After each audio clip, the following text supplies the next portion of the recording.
Maharashtra bulletin, आपला महाराष्ट्र, आपली बातमी।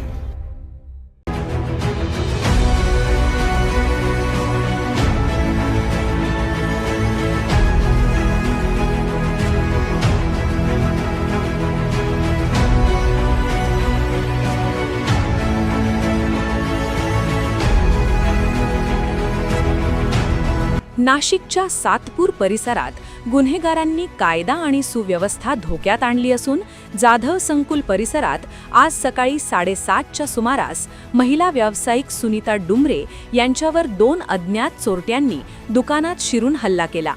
अंगावर काटा आणणाऱ्या या घटनेत चोरट्यांनी डुमरे यांचा गळा दाबून त्यांच्याकडील 2.5 तोळ्यांची सोन्याची पोत हिसकावून नेली आहे। नेहमीप्रमाणे सुनीता डुमरे या आपल्या दुकानात कामात व्यस्त असताना दुचाकीवरून आलेल्या 2 चोरट्यांनी थेट दुकानात प्रवेश केला। काहीही समजण्यापूर्वीच त्यांनी सुनीता यांच्यावर हल्ला चढवला।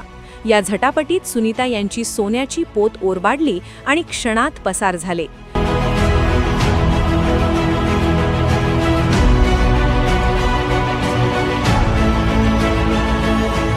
रेग्युलर प्रमाणे मी माझे काम आवरत होती।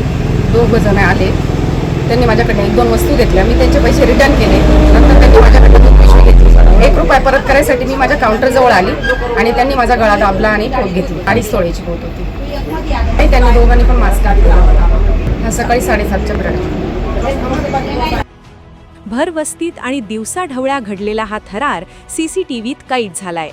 गजबजलेल्या सातपूर भागात जर महिला सुरक्षित नसतील तर पोलीस करतात तरी काय, असा संतप्त सवाल नागरिक करत आहेत। सीसीटीव्ही फुटेज समोर येऊनही अद्यापही आरोपी मोकाट असल्याने व्यापाऱ्यांमध्ये भीतीचे आणि संतापाचे वातावरण आहे।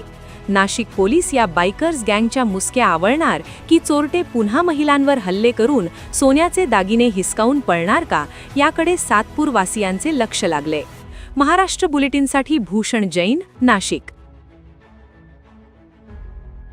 महाराष्ट्र बुलेटिन, आपला महाराष्ट्र, आपली बातमी।